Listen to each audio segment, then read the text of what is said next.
ever, but it is not ending treatment.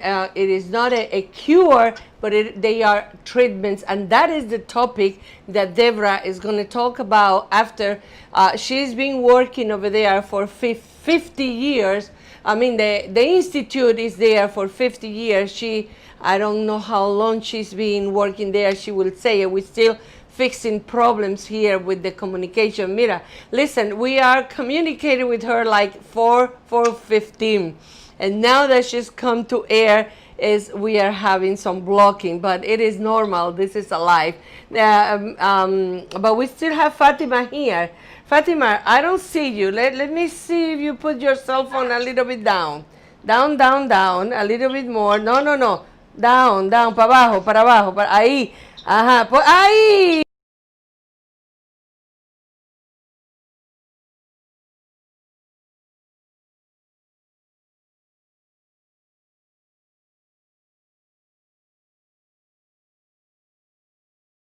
4:15 con Débora hicimos todas las pruebas, todos los testing, sonidos, luces, ambientación, cámara, todo.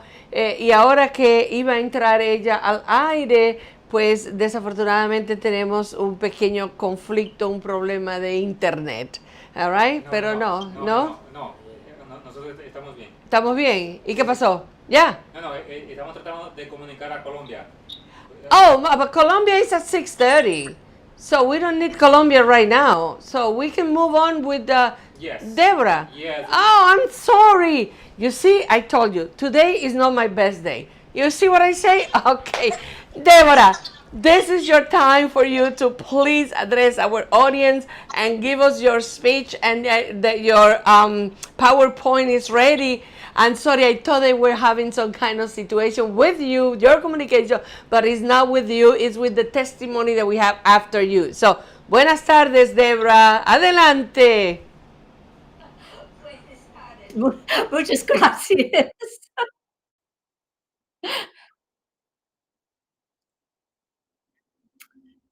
Whenever you're ready, Williams.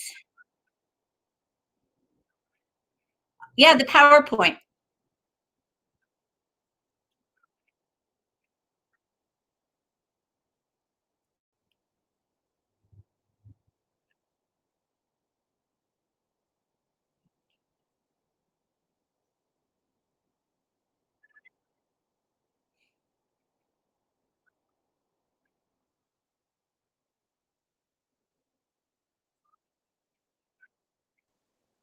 Yes.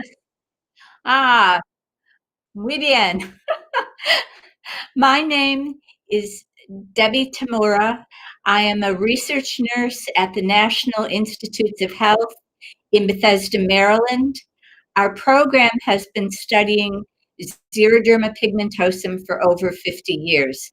I have been working with them for 17 years. Next slide.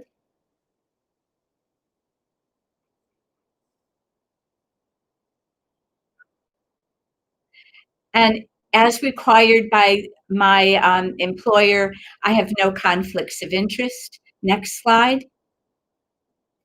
So my talk is divided into two sections. The first section is about Xeroderma pigmentosum. I will leave time for questions after this first section. My second section will be about our studies at the National Institutes of Health. So Xeroderma nope, go back. That's okay. Xeroderma pigmentosum means dry pigmented skin. It is a condition that is seen in both males and females, and it occurs all over the world. So people in the Middle East, in Europe, Japan and Asia, Africa, and North and South America have Xeroderma XP.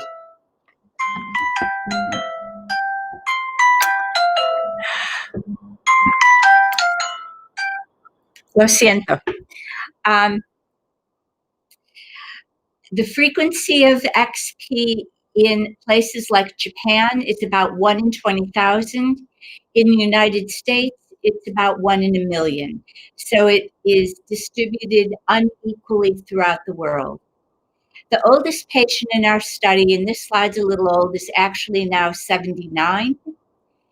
The symptoms of xeroderma pigmentosum begin early, sometimes very soon after birth, and the cause of this that we will see is freckling, is skin cancer at a very early age, and unfortunately, in the past, people died very early from xeroderma pigmentosum. Now, with good sun protection and early diagnosis, people are living much longer. And sun protection may certainly prolong life. Next slide, please. So I have a picture of Central and South America just to show you about where we have been contacted about patients. So we know that there are patients in Mexico, in the Dominican Republic. There are quite a few patients in Brazil. We have been contacted by physicians in Argentina, Colombia, Peru, and so that we know that xeroderma pigmentosum is also seen in patients in South and Central America. Next slide. So what are the symptoms of xeroderma? Remember I said that it was freckling. Next. So the little girl at the top in the pink shirt developed freckles very early, even before she was a year old. And you can see on her face all the different freckles. The little boy at the bottom picture was out in the sun for about a half an hour, and he developed these very severe blistering sunburns.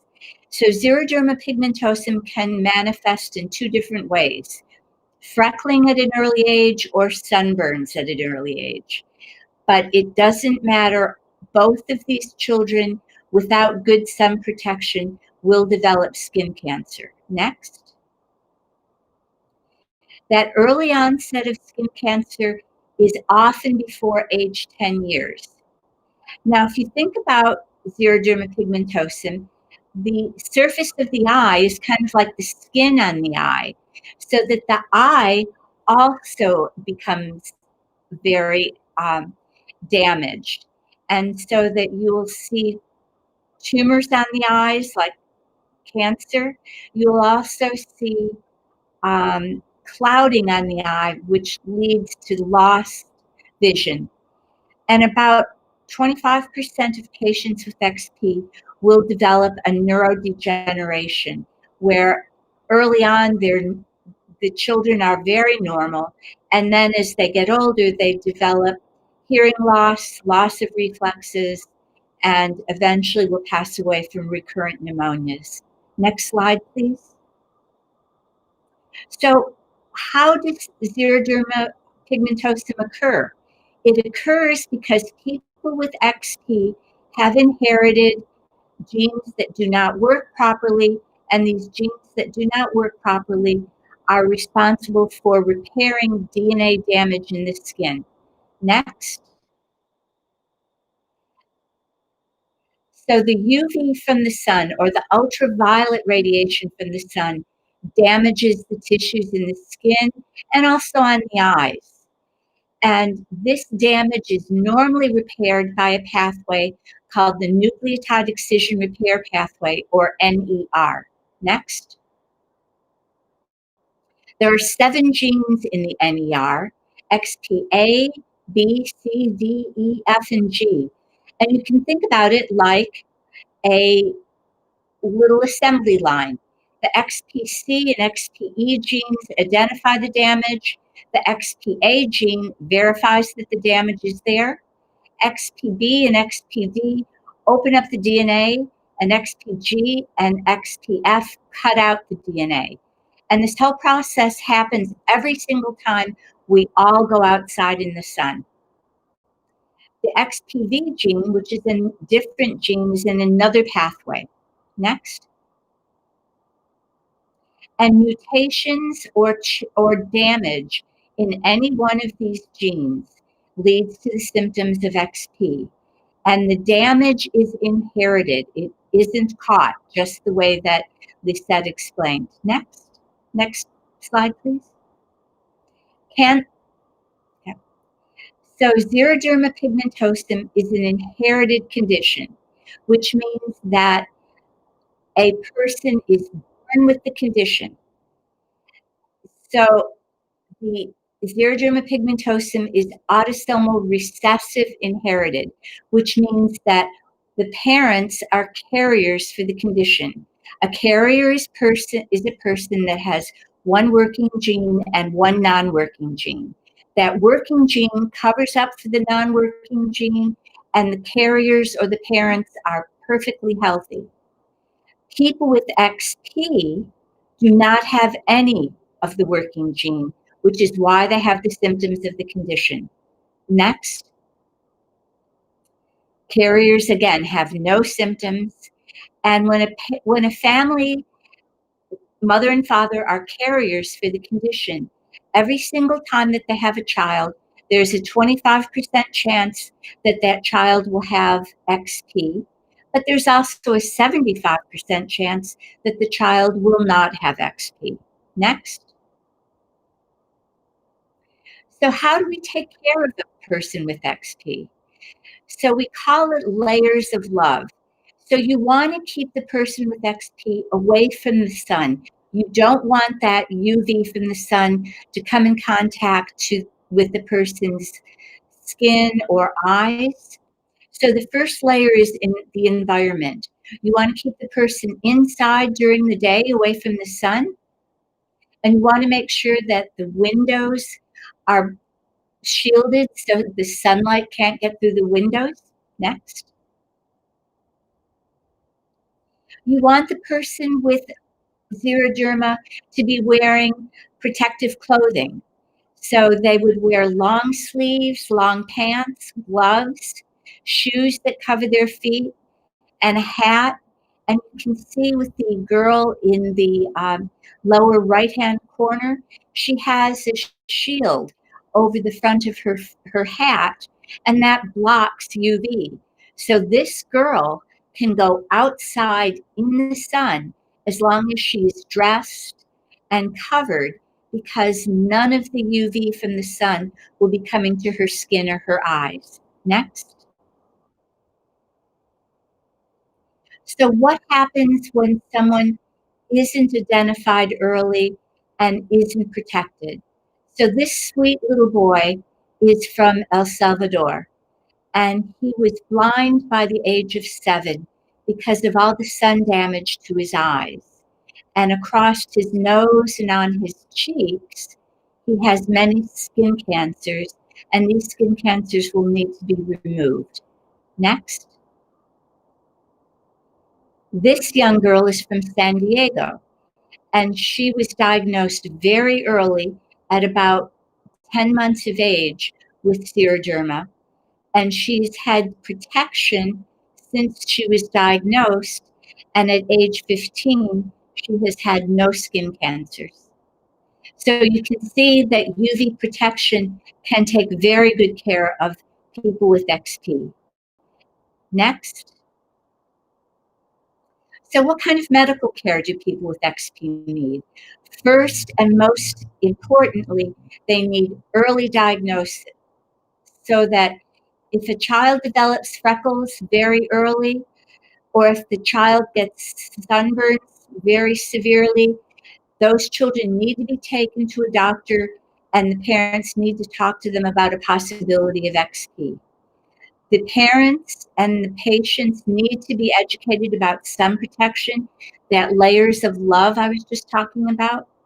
The parents should also be taught how to check their children's skin, to check for the skin cancers that we just saw. Next.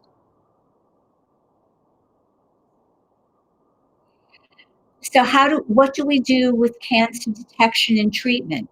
First of all, we need to have regular dermatologic visits. Maybe every 3 to 6 months, they should see a dermatologist. Next. And there should be prompt removal of any kind of suspicious lesions. The little boy whose picture that we saw, he will need to have those lesions removed and evaluated if they are for skin cancer. There are other treatments called Aldera or 5FU or oral retinoids. The Aldera and the 5FU are creams that are put on the skin. However, they can cause a significant amount of pain and burning, so that the small amounts need to be put on. And the oral retinoids are pills, but they should only be taken after most of the large lesions are removed from the skin. Next. The other thing that XP patients should have in the way of medical care is hearing tests and neurologic exams. The hearing tests, so that any kind of hearing loss that would be suspected for the neurologic issues can be detected, because hearing aids can help this hearing loss. And neurologic exams to make sure that the individual with XP is not developing a neurodegeneration. Next. And of course, referral to patient support groups like XP Grupo Luz de Esperanza, because it is talking with families and people with XP that can help families with children diagnosed with XP to learn how to live active and fulfilling lives. Next. Nope, go back. The ultimate goal of the medical care for xeroderma pigmentosa is prevention of additional UV damage and also early cancer treatment. So first of all, detecting the signs of UV or the signs of XP, protecting the XP patient from UV, and then taking the XP patient to the doctor for treatment. Next. So I would, for the people who are listening, if you would want to send your questions to Lisette, I'd be happy to answer them.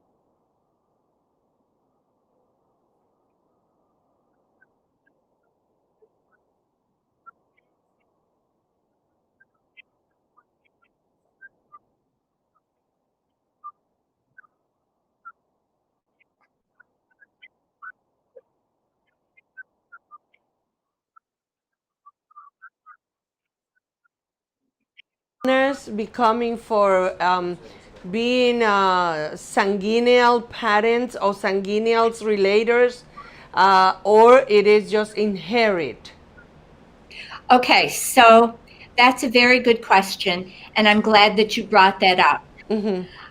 So people who are closely related, so like cousins or second cousins, there is a chance that they may be a carrier for the same XP gene. However, in general, most people who have XP, their parents are not related. And in fact, in the United States, it's very unusual for us to see people with XP having families that are related. Now, that said, if families live in small communities, or if they live in an island, for example, like in Japan, there is a chance 5, 6, 7 generations ago, you and your husband had ancestors in common. But you can't blame anybody for that. Who knows who their grandfather was 6 generations back? So this is why, yes, areas of the world where there are first cousin marriages more often, you may see more XP, but in general, that is not the case. Does that answer your question?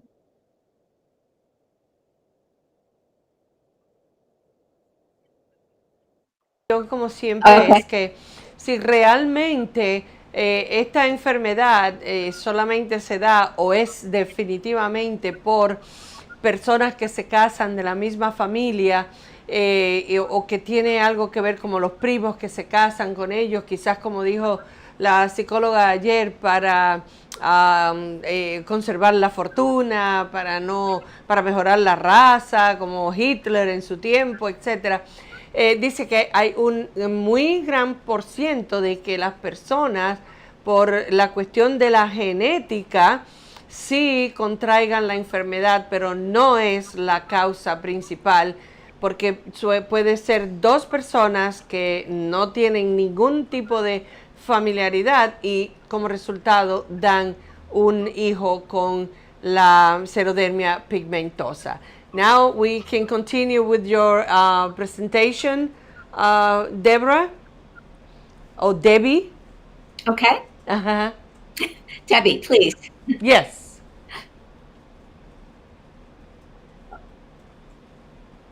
We have the PowerPoint. I have a lot more slides.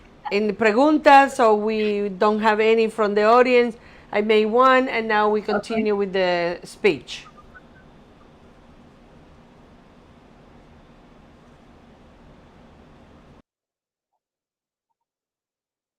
Okay, next.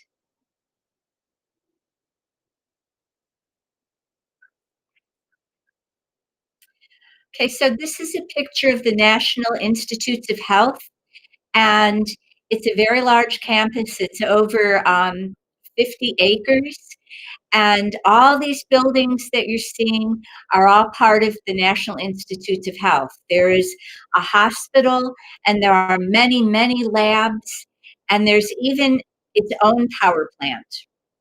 And the building up on the upper left-hand side is a picture of the building where our laboratory is. Next. So this is a picture of the United States. Next. And our institute is in Maryland, just north of Washington, D.C., on the East Coast.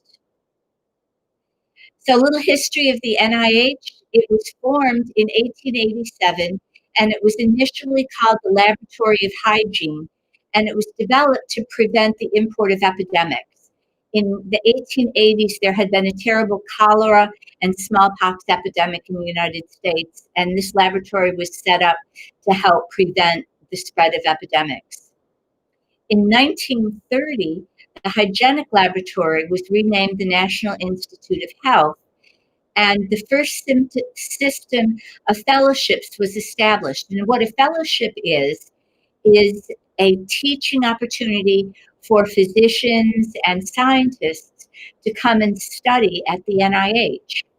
Between 1987 and 1930, the deaths that were happening from communicable diseases went way down because we had much better public health, but the deaths from heart disease and cancer were going up.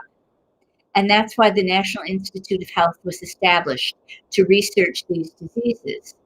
And so in 1937, the National Cancer Institute was established, and that's the one where we work. And then in 1940, the campus moved from New York to Maryland, which is where we are now.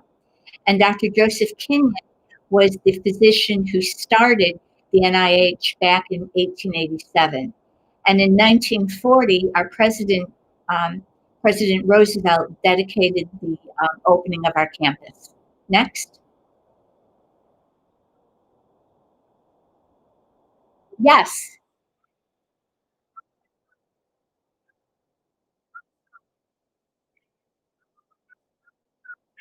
United States can have access to the institute that was done by Mirna in Honduras. Honduras, yes. Yes, that's the question. Yes, but unfortunately right now, because of the COVID epidemic, we are not.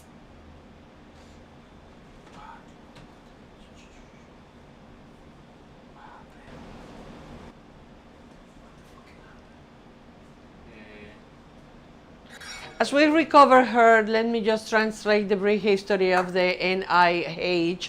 dice que en 1887 el laboratorio de higiene fue instituido en el Hospital Marine de Staten Island para prevenir o importar las epidemias o esta epidemia.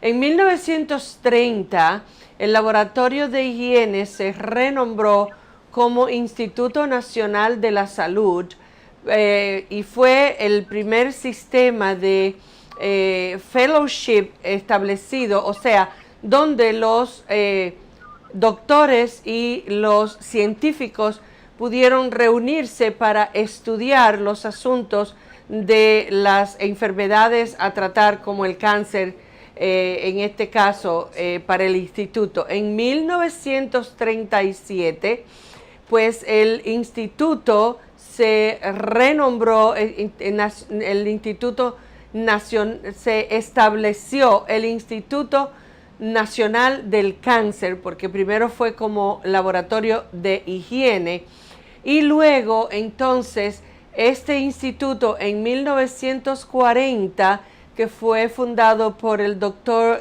Joseph Kinowan, pues se movió hacia el estado de Maryland. Me imagino que por las condiciones y el espacio que, como vieron en la fotografía anterior, pues son como 50 acres donde se tienen ahí desde el laboratorio hasta todo lo concerniente a un hospital de investigación. ¿Estamos listos con Débora? Sí.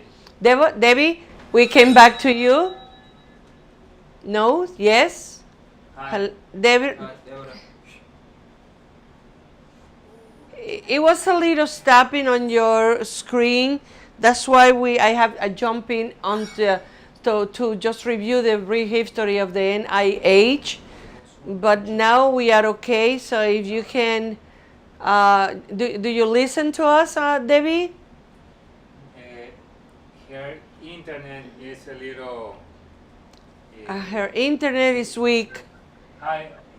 Debbie's internet looks to be weak at this time. Maybe everybody going out of their work Okay. is catching up, you know. Pero te podemos escuchar, Debbie. Debbie. ¿Puedes hablar? Yeah. Okay. Can you hear me? Sí, Yes. perfecto. Pues continuamos. Okay. Can we continue, sweetheart?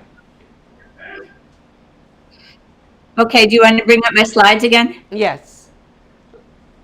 No. We did this in Spanish while we were recovering you. Now you continue with the good. next slides. Right. No, I answered the question for. Oh, I'm sorry, you were answering the question about the possibility of being or getting help in the institute now, and you start saying that unfortunately by the COVID it is not possible. But then we went off, so can you continue on that explanation? Yes, we have seen patients in our study from all over the world. So we've seen patients from Tanzania and Sudan and Africa. Remember, I said that there's XT in Africa. Mm-hmm. We have patients from Great Britain. We have seen patients from patients from Honduras. We've also seen several patients from the Dominican Republic. Right. Okay, Debbie, we're going to finish your presentation and then we jump out in this other questions, so you have time to explain everything, and maybe the question somebody has will be answered by the next slide or by the next explanation. Vamos a continuar la conferencia. Al final recogemos sus preguntas, porque a lo mejor en la mitad de la conferencia su pregunta queda contestada. I just explained to them in Spanish. Now we move on with Debbie. Thank you very much, and thank you for your patience. Okay, next. There you are. Okay, good. So, 1946, the NIH grew very quickly from 1946 through to 1953, and so we went from a very fairly small institute to some very large institutes. And in 1953, the clinical center, the hospital, was opened. Next. Very good. How interesting. Very nice. So currently, we have 27 institutes. Remember, we started out with just 2. Now we have 27. It's the largest funding source for medical research in the world. So we give money to universities and governments throughout the world for medical research. Our budget is about $40 billion, which is a lot of money, and 80% of that goes directly to research. There's 2 sections to the NIH. The intramural, which is where I work, which is there on the NIH campus, and that's where we see patients there. And then the extramural part of NIH is the part of NIH that handles the distribution of all of that research money. Next. So when an XP patient comes to see us at the NIH, they are having visits with physicians and specialists from many different institutes. So when they come to see us, we're part of the National Cancer Institute because we study the skin cancers. They see people from the National Eye Institute to help with the eye issues. They also see people from the Genome Institute to help with the genetic issues, finding the changes in the genes. They will see people from the Neurology Institute. They will see people from the institute that studies deafness. They will see people who, if people with are having issues with swallowing or eating, they will see people in the digestive institutes. And then if someone is having issues with walking or any type of coordination, they'll also see people in the rehabilitation center. So that when they come to the NIH, they will see many professionals. Next. Can we go back to it, because it will be very important if you allow me, Debra, that we explain to the Spanish speaker audience, these are the services that they can get at the center when they come as a patient, as an XP patient. All right, so depende de las siglas, cada una de esas siglas, NCI, NEI, NHGRI, significan los expertos que las personas van a ver en el instituto. Si es NCI, es el Instituto Nacional del Cáncer. También van a ver el Instituto Nacional de los Ojos. También el Instituto de Investigación sobre los Genes Humanos, es el Instituto Nacional. También sería el Instituto Nacional de Neurología, los desórdenes y hasta las posibles complicaciones de paros cardíacos, de stroke. También tenemos el Instituto Nacional de la Sordera y de la Comunicación, pero el desorden de las personas que sufren cuando tienen esta enfermedad de Xerodermia Pigmentosa. Y también tenemos el Instituto Nacional de Diabetes y Digestión, también sobre las enfermedades del hígado. Y tenemos el Instituto Central, el Centro Nacional de Rehabilitación, de investigación para la medicina de rehabilitación, que se le provee a los pacientes de acuerdo a la necesidad. Cada uno es diferente. Thank you, Debbie. You can continue now. Okay. I can go slower if you want. No. Okay. It's okay, sweetheart. So, in 1969, a scientist identified that it was the UV from the sun that damaged these cells in people with XP, leading to the skin cancers. So remember from my slide, many slides before, that it's the sun damaging the DNA in the cells that leads to the skin cancer. So these are the first 4 patients that were seen at the NIH in 1972. because we were asked to begin studying XP. Next. So in 1972, there were the 4 patients.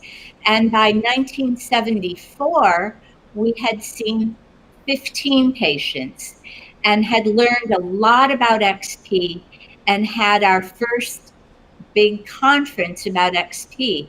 And Dr. Ken Kramer, whose name you see here, was one of the first people to begin studying XP at the NIH, and he is still at the NIH today studying XP. Next.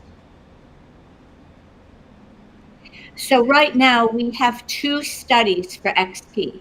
The first one is called Examination of Clinical and Laboratory Abnormalities in Patients with Defective DNA Repair, Xerodermia Pigmentosa, Cockayne syndrome, or trichothiodystrophy. And all 3 of those diseases are caused by problems with the DNA not being repaired properly.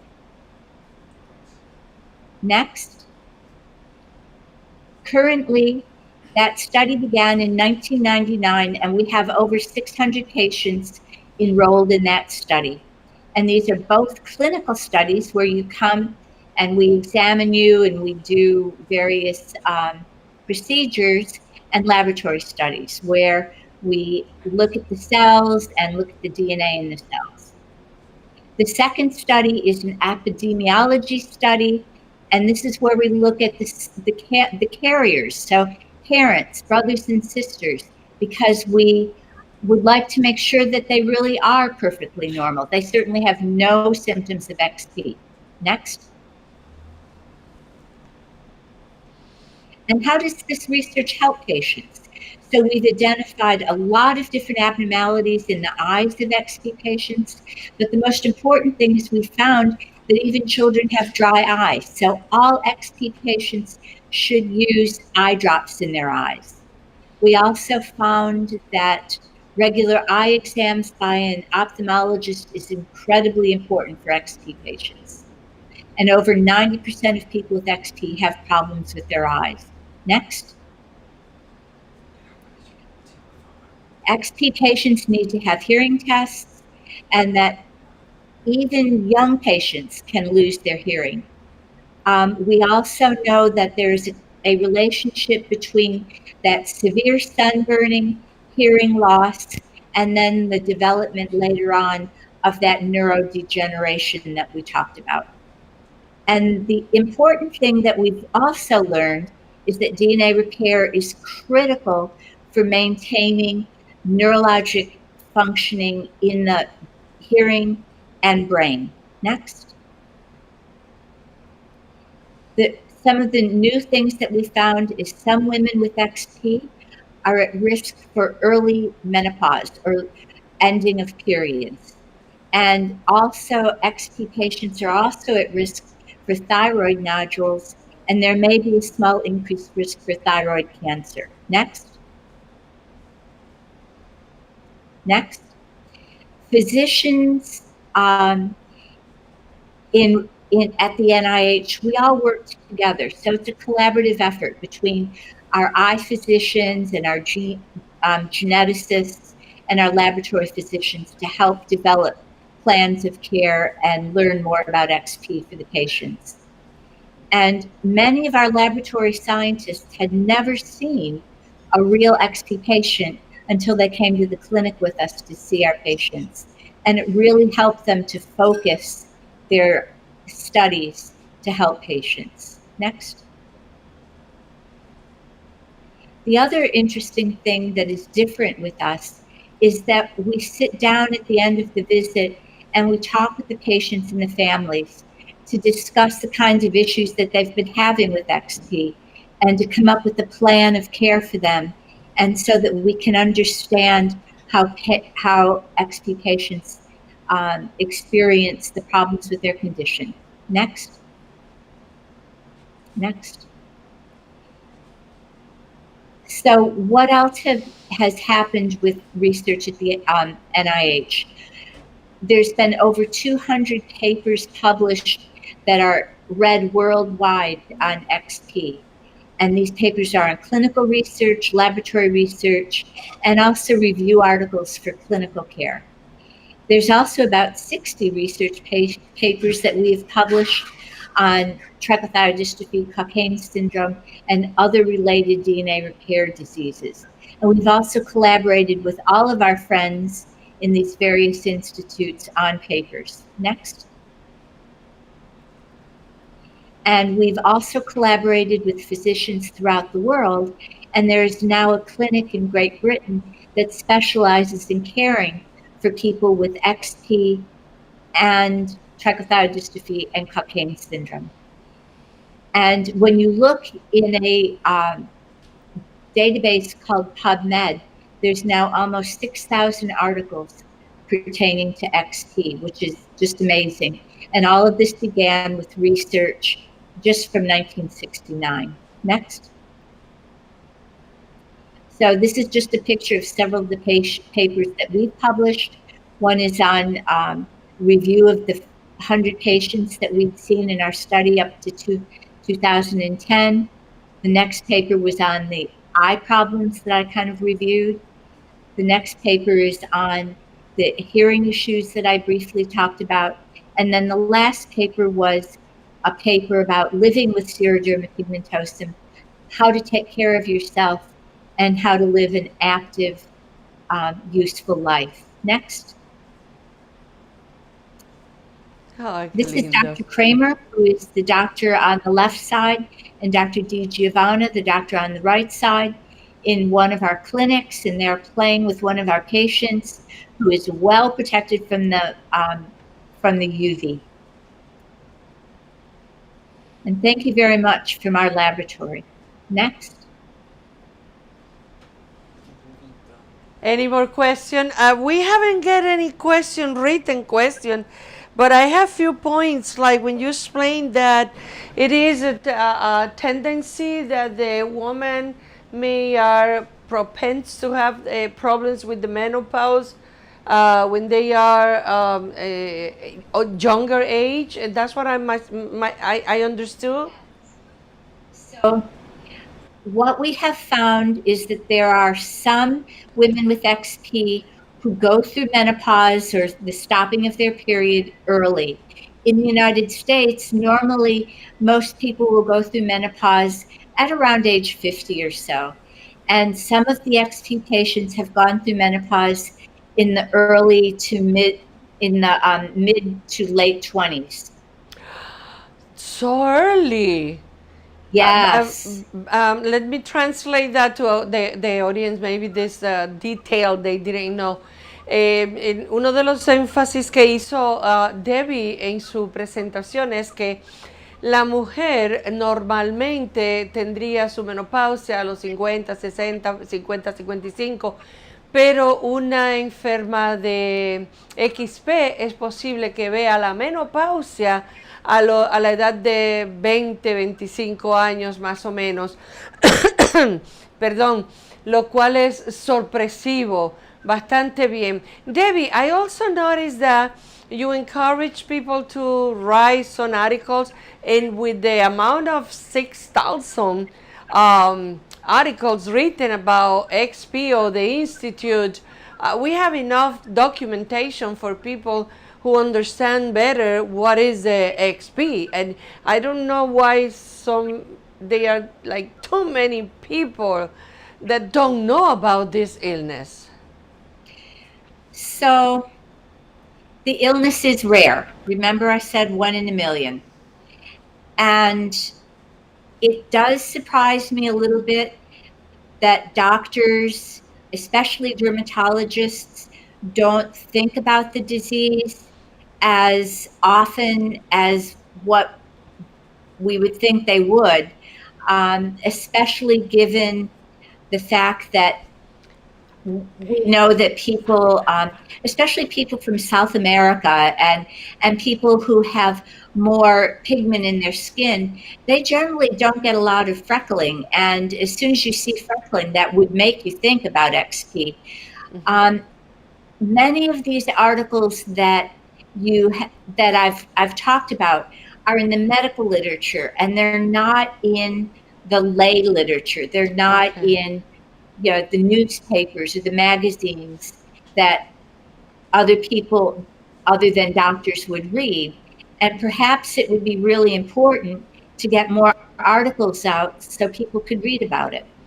Even translated, because there will be a lot of Spanish speakers that will be benefit reading about the XP and being like understanding what it is. So we need to add that to the campaign that we are developing for awakening people on what is this illness, where you can find it, and now it's clear that it is inherited.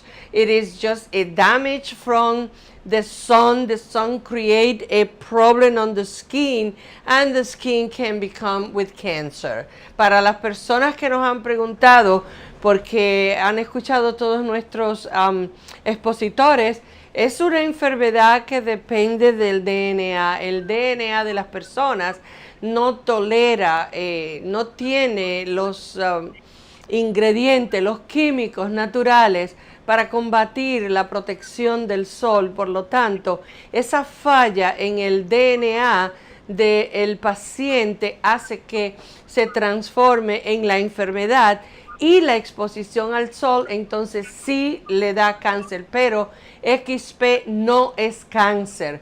Eso tiene que quedar bien claro, de que no es cáncer, es que la exposición al sol por la falta de DNA de los elementos produce la transmisión o la transformación del XP a cáncer en la piel. ¿Estamos de acuerdo con eso?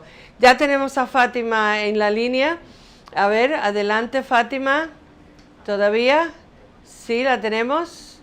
Hola, Fátima. Estamos conectando. Estamos conectando porque Fátima tiene una preguntita. Ok, adelante Fátima. Aquí estamos con Debbie. And I make a few questions, so, but you have few others. All right? Adelante. No, great. Oh. She explained about the XP or Xerodermia Pigmentosa is not skin cancer. So it's caused by the damage in the DNA from the ultraviolet rays that we are very sensitive to develop our the skin cancers. Right. Okay. Okay. Let me use my microphone near to you so they can listen. Can you repeat it again, please? Because Should I say it in Spanish? yes, you can do so. For people to understand the Spanish. No, Fatima, I'm sorry. You can repeat it in English for non-speaking Spanish, but because I didn't have the microphone near to the cell phone, they couldn't hear nice and clear. So if you can repeat it in both, will be better for everybody. Okay, so what she was saying was the Xerodermia Pigmentosa is not skin cancer. The cancer that we develop is caused because we have a damage in the DNA because we don't have the chemicals or enzymes for the protection in our DNA.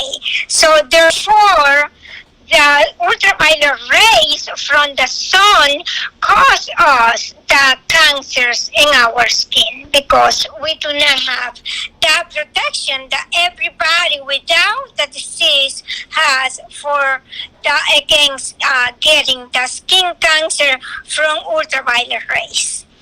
Ahora en español. Ahora en español, lo que estamos diciendo es que la Xerodermia pigmentosa no es cáncer de piel. El cáncer de piel nos ocurre porque tenemos un daño en el ADN con los químicos o las enzimas que no trabajan como deben trabajar, como ocurre con las personas que no tienen xerodermia. Por lo tanto, las personas que no tienen xerodermia no cogen cáncer tan frecuente como nosotros, debido a ese daño, a esa deficiencia en el ADN. Los rayos ultravioletas nos causan a nosotros mucho, el doble o el triple de veces de coger cáncer de la piel que una persona normal. Pero la xerodermia pigmentosa no es cáncer de piel. El cáncer que no tienen que remover con mucha frecuencia es causado por el daño en el ADN y encima de eso por los rayos ultravioletas del sol que nos causan eso. Por eso tenemos esa imagen tuya como si fuese misteriosa, pero queremos que la gente comprenda, entienda que es que las luces de las personas que tienen esta enfermedad aún dentro de la casa ni siquiera son las luces regulares que las personas tenemos nosotros, los bombillos de última moda, no, son diferentes tipos de bombilla, y por eso tenemos esta imagen de Fátima así como como de película, ¿verdad? Debbie, we are explaining to the people in top of what you say in both languages that that's why we can see the image from Fatima like in shadow, because she has to be protected from any light, even whatever light, regular light at home inside will be damaged then if we don't take care of it. That's why she looks like, as we are seeing it on screen, that she is in a half shadow and half we can see her. And even she wear the glasses. She has to do the glasses on because it's important they protect also the eyes, right? Yes. Mm-hmm. Can you bring me up? I want to explain something a little bit. Yeah, sure, you are. Okay. So, first of all, XT patients do not need to live in the dark. The lights inside the house, so regular incandescent light bulbs, LED light bulbs, most fluorescent light bulbs have plastic over them. That light is fine. It isn't visible light that damages the DNA. And Williams, if you want to go back through my slides, if you could go back to that slide that I had with the DNA and showing the various genes, I can go ahead and explain that again. Mm-hmm. Because ultraviolet light is not light that you see. It's invisible. It means above violet. And the visible light is fine. And the reason that Fatima, lives more in the shadows is she's had lots of damage. And she told me that the heat and hurts her skin. Right. Okay, o sea, so visible light is fine. It's the ultraviolet light. So being outside where there's nothing blocking the light will damage the DNA in the skin and then eventually lead to skin cancers. Exacto, o sea que si está la persona afuera y no tiene protección y tiene las luces, la luz del sol que emite la ultravioleta o cualquier otro tipo de luz que sea ultravioleta, si no está cubierta la persona, entonces sí puede resultar en que le afecte la piel al paciente que no se cubre. Esa es la idea central. All right. Deborah? I'm sorry, yeah. Fatima. You want to say something about what she said? Yes, they are not all the artificial lights that contain ultraviolet are raised. They are sewn. And here at home, most of my lights are LED lights, LED lights. So, and at home, I feel like fish in the water because my life are safe here. However, I have my cell phone cord cable is too short to get to this lamp that I have here, and it can be it can get without the batteries, can be low Right. batteries. So for that reason, Okay. I'm trying to get closer to the lamp that is here, and I cannot reach it. Okay. But here at home, my lights are safe. All our LED lights are the most safe for us. Let's go back to Debbie because she was knocking, and I want to clarify that. Debbie, please. I didn't exactly hear. Oh, she said that she has a LED light in her house, and she has a lamp that she cannot show to us because it's too far away from where she is, and the cord for the cell phone doesn't allow her to go. She would like to show it to the audience what is the light that she has at home. But the point is that, as you explained, any LED light can be used for the XP patients at home, right? Yes. So incandescent light, regular light bulbs, LED light bulbs are fine. The light bulbs that shouldn't be used at home are what's called halogen light bulbs. And most of the time, those aren't used at homes anyway. The other light bulbs that you need to check are what's called fluorescent light bulbs, because they sometimes can emit UV too. Okay. Debbie, you've been working there for 17 years now.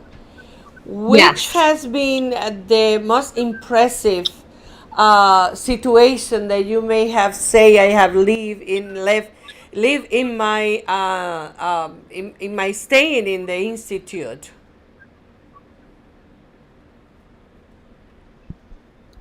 Can you rephrase that a little Right. bit? Okay. Your work experience, or the experience that you had, and that you can see, that you can say, I have never forget this, what happened in looking to patients in these conditions. So we had a young man who came to us from the Sudan in Africa, and he had a lot of damage, and he had a cancer on the surface of his eye. And one of our eye surgeons, removed the cancer from his eye. And when he woke up from the surgery and they took the bandage off his eye, he said, I haven't been able to see out of this eye for 10 years. And he could see. So that made me cry. Yeah. Baby to everybody. That was a very, very, very moving history. Thank you very much. Fatima, I think that we have to now go to Mexico. We need to say thanks to Debbie because her exposition had been so important for us and so good regarding to the institute. And maybe as we say goodbye to Debbie, we may clarify to the people that the institute, as I spoke to her, is not receiving anybody now because of the COVID. But once this pass, anybody who can come to the United States on their own and can support their own in the United States, come legally through the airport, can visit the institute and receive the services over there. That is correct, right, Debbie? That is correct. Before they would come, we would need to have some medical records, and we would need to have pictures of the patient, and all they have to do is get to one of the borders. So either, Florida or New York City or one of those, and then we can actually bring them to the NIH. There is a children's inn where children can stay and families can stay. The medical care there's no charge for that. There's no charge for staying at the children's inn. But what I have to tell you is that because of the COVID, I have many, many, many patients that we need to make appointments for. So Right. it would not be for a while. And I feel very bad about that. Doesn't matter, but it's a hope. Thank you very much. Let me translate this good news to everybody because it's part of the question that la señora Mirna hizo. La respuesta a si el instituto recibiría al paciente en su sitio, en su centro, la respuesta al principio que Debbie les dio es que no, por la situación del COVID. No se están aceptando pacientes nuevos. Pero en otra oportunidad, cuando esta pandemia pase, o epidemia, porque no llegó a grados de pandemia, cuando esta epidemia termine o merme, primero tienen una lista grande de pacientes que tienen que ver primero que cualquier otro nuevo paciente, pero mientras tanto usted puede ir haciendo el expediente, o sea que puede mandar el récord médico, búsquelo en el internet, MIH, que es Instituto de Salud, para que las personas interesadas puedan tener una esperanza, aunque por el momento y quizás en los próximos 1 o 2 años no puedan recibir pacientes nuevos. Sí, ahora la mejor de todas las noticias es que lo único que tiene que hacer la persona es entrar legalmente a los Estados Unidos, a la frontera, y avisarles al instituto en Maryland. Ellos mandan a buscar al paciente y a sus padres y lo transportan desde Florida o Los Ángeles, Nueva York, por la puerta que entren. Pueden entonces llamar, tienen que tener el récord primero, ¿verdad? Entonces llaman y ellos les mandan a buscar, y el costo del trabajo que se le va a hacer al paciente no tiene costo. Eso no se paga nada mientras las personas están siendo atendidas. So Debbie, I just translate to them the good news that all they have to do is to come to the border, Miami, Los Angeles, Los Angeles, California, or New York, and let you know after they had filed with you via internet the patient in your institute. All they need to show up to the United States, and you will find them wherever they are and transport them for to visit the institute and being attended by the best doctors and be part of the research with no cost. I am right? Did I say it wrong? Right? You are correct. They need to make appointments. I don't want them to just show up. Excellent. That's what I say. Take a plane, come legally to the United States, just get to the airport and call them and tell them, I am here, come from me. ¿Verdad, Fátima? Español ahora. Sí, lo dijimos en español, eso fue lo que expliqué en español. No lo dije en español, el señor director, sí. Lo digo en inglés. No, se lo traduje a ella, pero dígalo usted también ahora. No, para los hispanos. Dígamelo otra vez. Todo lo que tienen que hacer los pacientes con xerodermia, las familias con xerodermia, es llegar legalmente a los Estados Unidos. Exacto. Por donde quiera que entren, estén, No importa. ya sea Miami, cualquier frontera, siempre que estén en territorio americano legalmente, pueden llamar y traer sus récords médicos y toda la información de la persona con xerodermia, llamar al instituto, decir que están acá y ellos los transportan gratuitamente allá. Avión gratis, comida gratis, hotel gratis y el tratamiento o el estudio de gratis también. Eso es correcto, muy bien. Debbie, we need to say goodbye to you and deeply thanking you because it had been so instructional, your conference today, and made us understand much better about the Institute, the 50-year investigating, and your 17 years there who had made the life easier for people like our Fatima, who is a patient in there. Fatima? Yes, Debbie, I would like to thank you for your help and support.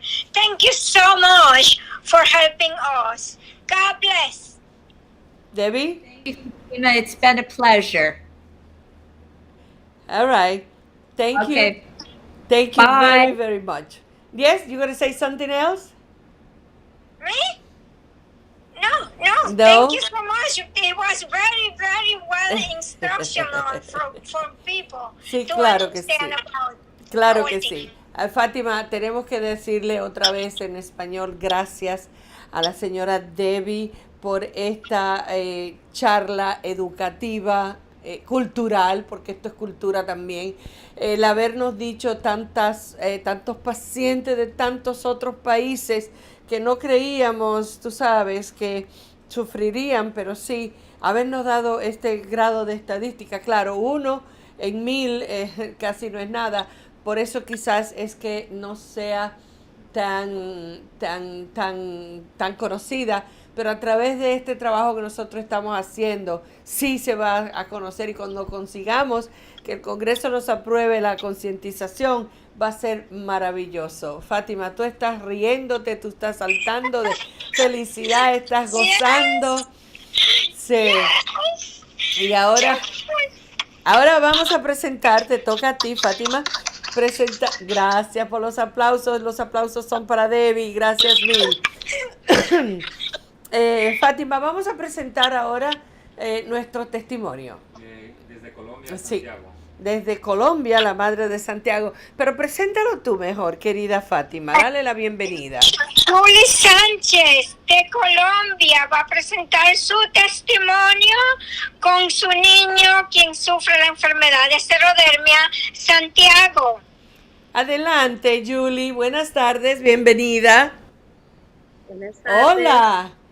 Pero se ve muy bien. A ver, que casi no te veo a ti, lo veo más a él.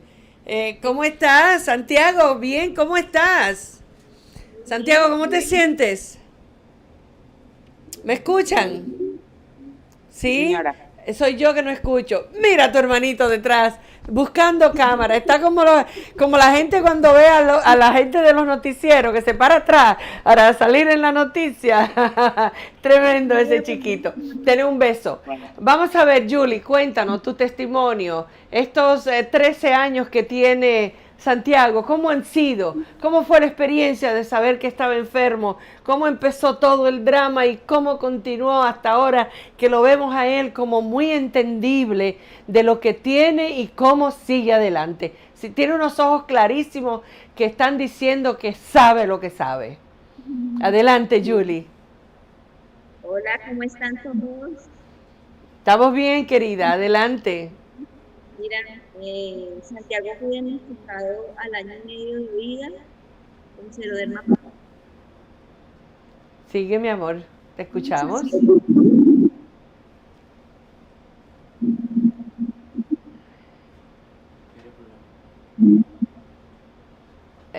Algo pasa con el volumen. Espera. Sí, aguántate un momentito. Espera un momentito. Mientras tanto estamos viendo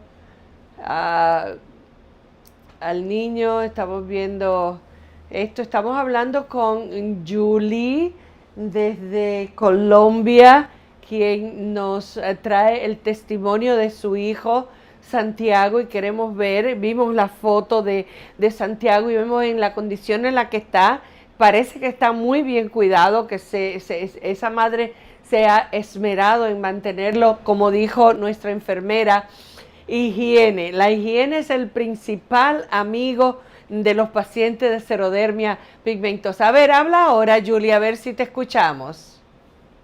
¿Sí me escuchan? Sí, Sí. perfecto, ahora sí. Ahora sí, adelante, mi amor. Hemos escuchado mucho con Santi, hemos pasado muchas cosas difíciles acá en Colombia, es muy difícil para que nos aprueban un bloqueador, nos aprueben una cirugía, nos aprueben tantas cosas, es tan difícil, pero tan difícil lo que hemos tenido que pasar con Santi que la verdad Sí. es una batalla es una batalla constante, pero con el poder de Dios yo sé que Santi va a estar a la hemos pasado por situaciones constantes de que está deprimido mucho por la condición de él, diagnóstico de él. Él con psicólogo, de la cirugía, que tiene que pasar por sus injertos, que se hacen cirugía. Ajá. ¿Eso fue una cirugía? Sí, Esa marca de ahí fue una cirugía. de la cirugía que le hicieron, de una Ujú. camacita por acá, derecho, mira. Ajá. Ah. Sí, sí, sí. Este miércoles entra quirófano para pues yo tenía lesiones que le salieron, mira, las muy chiquitas, ¿se ven? Ujú. Sí. Sí. ¿Podría hablar un poco más alto? Si puedes levantar la voz, Julie. Sí, ahí, ahí. El Sigue. martes entra de nuevo al quirófano para remover sus nuevas lesiones. Tiene 17 lesiones nuevas que le descubrieron para sacar biopsia, para saber que no tenga carcinomas. ¿Qué más te cuento? Es una Déjame, batalla. Julie, en lo que estás pensando, aclararle a nuestras personas, a nuestra gente que está viendo, que cuando se habla de cirugía, cirugía en los pacientes, estamos hablando de intervención quirúrgica para extirpar las células cancerosas que se generan por causa del sol y entonces antes de que continúen el proceso de invasión, lo que se hace es que se quitan y se hace esa mutilación de esa parte para que el paciente de luego hace desarrolla su propia defensa y vuelve y se nivela. Eso es lo que estamos hablando de cirugía. Cuando entra a cirugía, estamos hablando de eliminar el cáncer que se desarrolla en la piel. Sigue adelante, Julie. La verdad, cuando uno diagnosticar más Santiago, la verdad no era muy consciente del cuidado de él porque, no sea, no creímos en sí que esta enfermedad fuera tan grave. Acércate más el micrófono porque casi no te oigo y no te oye la ¿Ya? Ahora audiencia. sí. Ajá, a ver, sí. Pero ahora no te veo, ¿eh? No te veo. Déjame verte. Ahí. Sí. Preciosa mujer. Cuando nos diagnosticaron esta Santiago, la verdad no creíamos que fuera como tan compleja, como tan realidad, de que un rayo UV pudiera afectar tanto en la piel de mi hija. No pensé que solo nomás de tener una cortina, de tener una ventana abierta, pudiera afectarle tanto en la piel, los ojos, estar ahorcado horas. parar porque desde que le pasado, sufre mucho de los ojos, los ojos sufren mucho. Ahorita estamos así, pero hay veces que amanece con los ojos muy hinchados, pegados. Ujú. Usa gafas con filtro UV, cuando va a ver televisión, cuando va a ver celular, pero ahí vamos, la mano de Dios. Claro. Todavía no ha sufrido Santiago ningún tipo de problemas con los ojos, con la visión. Todavía desarrolla su tarea como estudiante, puede hacerlo. Sí, todavía, gracias a Dios. Y esperemos que todavía, nunca. sí, Dios quiera, ¿no? Él en sí usa gafas, en ese momento no tiene, pero sí él usa gafas porque tiene un poco de momento, pero entonces en esos momentos están todavía muy bien tranquilos. Sí. Tenemos a Fátima en la línea que quería hacerte también una preguntita. Fátima, adelante, aquí tenemos a Julie. Hola Julie, gracias por participar. ¿Cómo está Santiago? Póngala cerca del micrófono. Hola, Sí. ¿estás Fátima? Julie, ¿me escuchas? ¿Me oyes? ¿Me sientes? ¿Cómo te diga?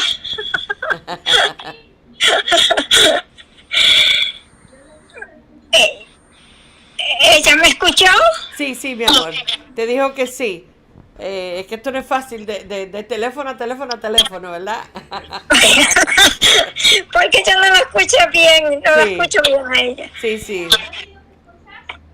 Sí, ahora sí. Ajá. Sí. El celu porque la verdad está como un poquito. Sí. Hola Fátima, ¿cómo estás? Yo muy bien, gracias. Gracias por participar. No, la verdad le estoy muy agradecida por haberse acordado de nosotros. La verdad, lo que está haciendo es muy bonito, muy bonito. Me gusta conocer a esta familia. Soy admiradora, somos unos admiradores número uno de Fátima. La verdad, es muy orgulloso de sentir que Fátima haya aprendido a usar un celular, haya aprendido a hablar inglés. A todos, la verdad, estamos muy admirados de ella. Y a viajar, tiene que ir a Boston para ver médicos especialistas. No tan solo eso, ella escribe las propuestas, ella escribe, o sea, ella es funcional totalmente, lo cual es muy, muy, muy importante. Fátima, te estamos dando piropo, ¿ah? Gracias, ahora lo escucho. Muchas gracias. Cuéntanos. La verdad, Fátima me contó hace unos años la historia de ella, de que ella sí no tuvo la oportunidad de cuidarse, de que ella salía al sol y de esas secuelas le quedó perdió su vista, pero mira, es una guerrera. Y no, Es el ejemplo de toda la familia que se ve. sí, sí, sí, y nos ha puesto a todos en este carril y en este compromiso de educar a la comunidad completa mundial de lo que es Xerodermia pigmentosa, por qué tenemos personas que tienen esta enfermedad, que no la eligieron, que no son víctimas voluntarias, que se pusieron en la línea y dijeron a mí, no, es que pues simplemente es una herencia, lo traen, la combinación de los genes produce eso y al final tenemos pues el resultado de Xerodermia pigmentosa. Una pregunta para ti, Julie, de parte nuestra. ¿Cómo es un día normal de Santiago? Descríbenoslo. Un día normal para Santi. Él se para muy tarde, se para tipo... Mira, le dio vergüenza. Qué lindo. Está bien, está bien. Sí, se para tarde porque la verdad él no, pues a que no es necesario que se pare temprano. Claro. Se para, se baña, tiende a arreglar su cuarto, se está con sus hermanitos, la verdad, todo el día, pues es así. Y en estos momentos de pandemia, pues mucho más unidos todos. Correcto. Eh, pues en estos momentos yo le enseñé a leer a él, le enseñé a escribir, le enseñé a dividir las multiplicaciones, porque acá en Colombia es muy difícil, no hemos podido lograr un tutor en casa. Y en cuanto, por ejemplo, a la diversión, ¿cómo se divierte él? ¿Qué hace? Él juega con sus hermanos, juega videojuegos, ratos libros de televisión, organiza, pues cuando es hora de clases, ya cuando yo le dicto la clase, y normal, pasa el día así, como que pues, pero entonces él no sale, no salimos, la verdad, no sale. Solo se Ya, sale para citas y es con mucha protección, usa máscara, usa tapabocas bien, ujú, usa pasamontañas, gafas, gorro, usa otra chaqueta, cobijas, para cuando vamos a citas ya claro. culturales. De resto son citas por vía virtual. Perfecto. Santi, hoy escuché que tu madre te llamó así, déjame tomar la confianza y hacerte una preguntita. ¿Qué te gustaría hacer en el futuro, Santi? ¿Qué querrías ser? Sí, médico, técnico, computer, diseñar. Cocinero, le Oh, gusta mucho cocina. Oh my God, pero que mira, los chefs ganan mucho dinero. Los chefs están a la orden del día. Fátima, ¿tú qué dices de eso, ah? Bueno, para que me cocine a mí, que no me gusta cocinar. Bueno, sería yo sería su primera cliente porque a mí me sacan de la cocina. En mi casa no También. existe la cocina. Yo también. Eso sería muy bueno. Hay muchísima información en internet sobre diferentes chefs que hacen escuelas en internet. Empieza instruyéndote por ahí para que luego hagas tus propios diseños o tus propios platos y que puedas lograrlo. Lo puedes hacer, ¿eh? No te eches para atrás. Si tú quieres ser cocinero, vas a ser un cocinero, pero primero visualízalo, piénsalo, tenlo en tu corazón como lo tienes y luego tú verás que con el tiempo lo vas a poder lograr. Siempre Amén. protegido, con tus guantes, con tus mangas largas, con tu gorro y todo eso, pero claro que sí que lo puedes hacer. Así que vamos a darle porras para nuestro querido Santi, para que sea un buen cocinero. Qué bonito. ¿Y de dónde, por qué te inspira ser cocinero, Sandy? ¿Por qué? Me gusta comer. Ah, pero entonces va a ser, espérate que eso va a ser un cocinero exclusivo para sí mismo. Así no, yo pensé que me iba a decir, yo voy a abrir un restaurante. No piensas abrir un restaurante. Sí, Ah, ok, aunque sea chiquito, porque ahora mientras más chiquitos son los negocios mejor, porque los grandes todos están cerrando. Imagínate con esta pandemia, esta crisis que hay en el universo, por supuesto que sí. Yo tengo la historia de un amigo mío en República Dominicana de que vino de Argentina y empezó su gran negocio, que luego se convirtió en el tremendísimo restaurante argentino. Él lo empezó con una docena de hamburgers y una latica con carbón en el malecón, en uno de esos, ¿cómo se llama? Solares vacíos. Y una bolsa de pan. Y una bolsa de pan. el carbón y vendió todo, y al otro día tuvo que comprar doble, y al otro día tuvo que comprar triple, y así fue creciendo y se convirtió. Así que podemos empezar los sueños, hay que tener sueños, y no importa que tú tengas 13 años, no importa que tú tengas una condición que es más exigente que la otra, de que tienes que estar más tiempo dentro de la casa, de que no puedes estar, sí, no puedes jugar con los amiguitos a la hora que tú quisieras, etcétera. Eso no importa, los sueños. Tú quieres ser un cocinero, tú vas a ser un gran cocinero. Mamá Julie, ¿qué dice mamá Julie de este sueño de su hijo Santi? Lo apoyo. Él sabe Ujú. que ya le he dicho que para uno ser una gran persona, el estudio primero que todo, el estudio. Si él Claro, quiere ser cocinero, que sea el mejor cocinero de Colombia. esa es la idea. Esa Que es si la quiere idea. ser, que quiere ser médico, quiere ser ingeniero, que sea el mejor.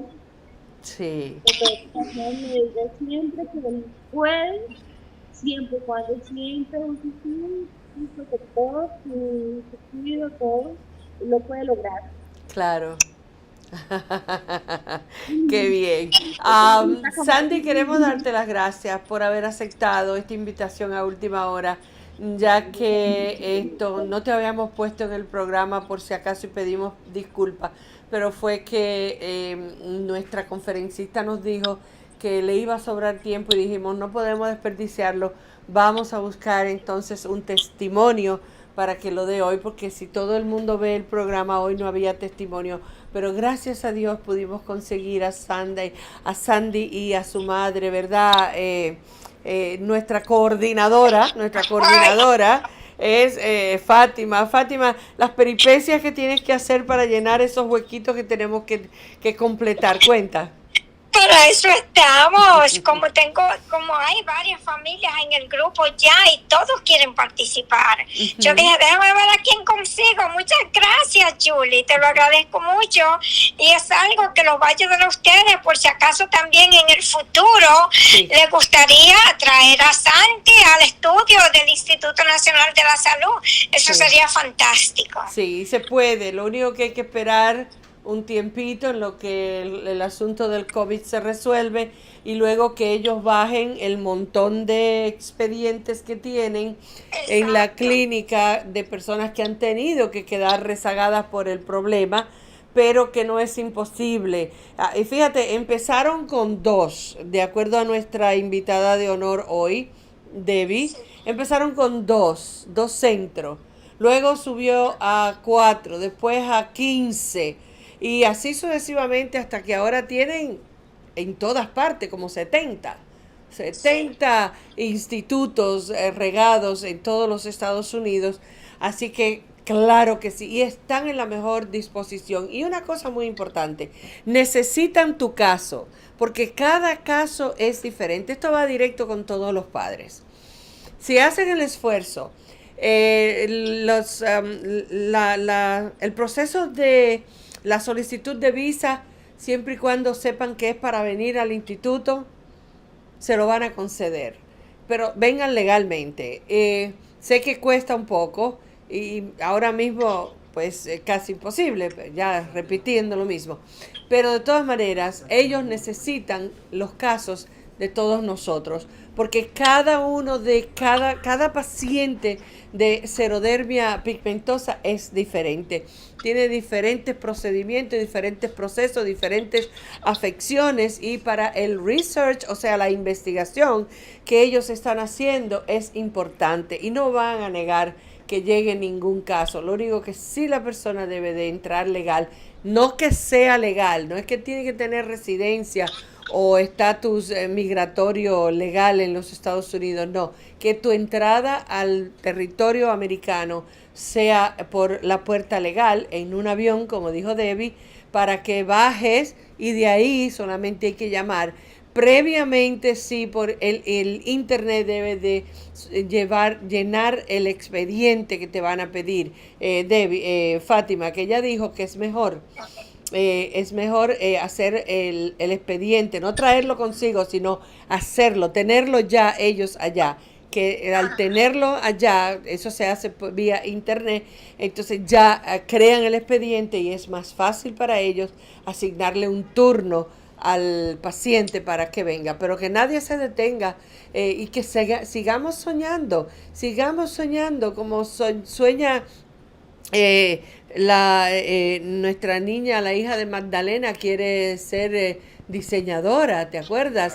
Ella quiere dibujar, ella quiere pintar, y a pesar de que ya sus ojos empiezan a fallar porque es la primera lastimada que da aparte del cáncer de la piel, la segunda gran complicación, vamos a decir, para corregir, sería el problema de los ojos.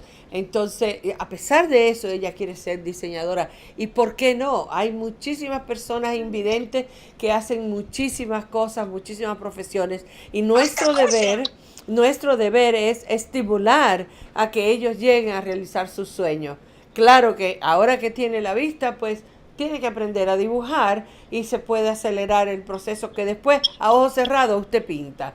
Y usted después a ojos cerrados cocina también. Y es muy bueno tener aspiraciones, no importa cuál sea, pero siempre teniendo una buena inspiración en la vida. Cada niño que tiene Xerodermia pigmentosa es inspiración de los padres, y cada padre será su inspiración para cada niño, porque ven el esfuerzo, el trabajo y la dedicación que cada uno de ellos tiene hacia cada paciente, hacia cada uno de sus hijos, y ven que aunque pudiese haber diferencia, los tratan a todos iguales, aunque claro, este podría ir al río, pero tú no puedes ir. ¿Por qué? Por una razón, porque te toca quedarte acá para protegerte del sol, como dijo nuestra psicóloga, que no victimicemos a los pacientes de Xerodermia pigmentosa, que no empecemos a decirle, ay, el pobre tan bueno que era y no puede ir, bendito. Bueno, como tú no puedes salir a jugar, yo te voy a comprar este bizcocho y lo que se va a poner es gordo. No lo hagan sentir mal, al contrario. No puedes ir porque el sol no te conviene. Vamos al río de noche, vamos a la piscina de noche, vamos a la playa de noche, podemos hacerlo más tarde. A mí en mi país me encanta la playa de noche, es fabulosa. Con la luz de la luna no se necesita nada más. Pero Que solo no es bueno. no, acompañado con la familia. A mi director aquí, tú oíste el director como dice, solo no es bueno. Cállate, además. ¿Cómo comprometen a uno esta gente joven, eh? Ay, Dios ¿Qué compromiso tienen esta gente joven con uno? Pero qué bueno, así en broma tenemos que despedir el programa. Empezamos a las 5 y ya casi nos van a dar las 7. Hay otros programas que vienen adelante, pero sí tenemos que, al despedirnos, establecer un compromiso de que mañana volvamos a reunirnos a las 5, será nuestro último día. Vamos a hacer un análisis completo de todo lo que hemos hecho y luego tendremos el testimonio de la persona central, que sería en primer lugar nuestra modelo. La van a ver como modelo preciosa, porque nos está modelando la indumentaria que debe de utilizar un paciente con Xerodermia pigmentosa, especialmente en países cálidos, en países fuertes donde el sol ataca. Toda esa indumentaria, vamos a ver un video fabuloso. ¿Cómo hiciste ese video ahora? Así como de relajo en relajo, que me quedan 5 minutos. No, yo llamé a una amiga, como el celular está disponible ahora mismo para hacer eso. Llamé a una amiga y dije, ven a grabarme, porque así es que yo salgo todo el tiempo. Claro. Eso no fue que eso fue cosa de ese día, no, esa es mi vida. Sí. Esa es mi vida diaria. Y en el verano sufro porque cuando hay 100 de temperatura allá afuera y yo con todo esto puesto ahí me ahogo.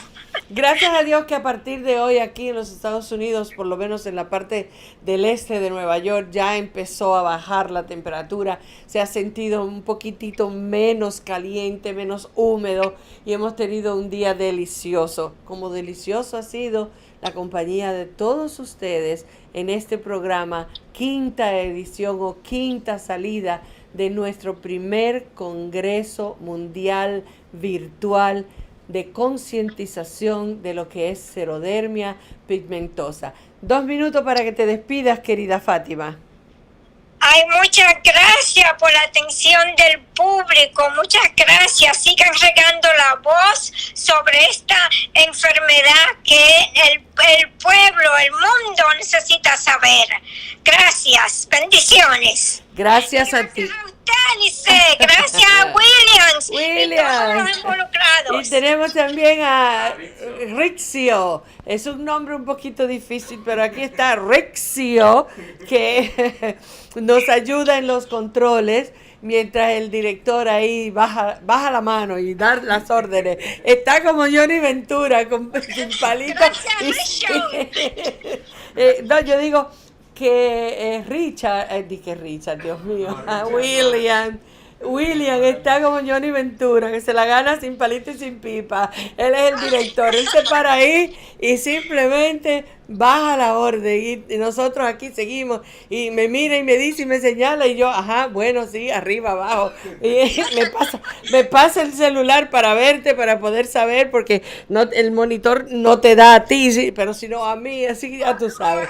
Mañana voy a arreglar más la luz aquí, el cable y todo eso. Bien, perfecto. Muchísimas gracias. Hasta mañana, queridísima Fátima Pérez, nuestra alma, nuestro querido corazón, el corazón de esta empresa que es la concientización de la xerodermia pigmentosa. Y gracias a todos ustedes, a Debbie Tamura por haber sido nuestra invitada de honor hoy, habiéndonos traído en inglés toda esta información para ustedes que quizás no lo pudieron captar muy bien. Hizo un resumen de todo lo que los anteriores habían dicho en español, así que les fue más fácil para ustedes, excepto lo del instituto, donde ella tiene una experiencia de 17 años. So thank you very much, Debbie, for being our keynote speaker today, and it was such an important and instructional your conference that we are full of what it is and what to do,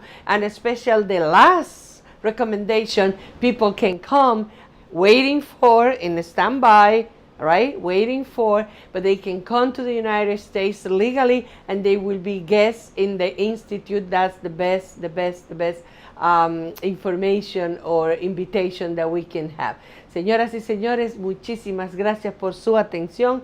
Esperamos que nos hayan recibido con mucho gusto. Mañana es un compromiso para terminar estas 2 semanas de concientización sobre la xerodermia pigmentosa. Hasta aquí les habló su anfitriona Lisette Montolío y detrás, en las cámaras, nuestro director William T. Chevalier y Rixio en los controles. Así que recuerden, mañana a las 5 en punto nos vemos en Gurztac Productions, Facebook, Instagram o YouTube. Y Twitter también. Ya saben. Gracias.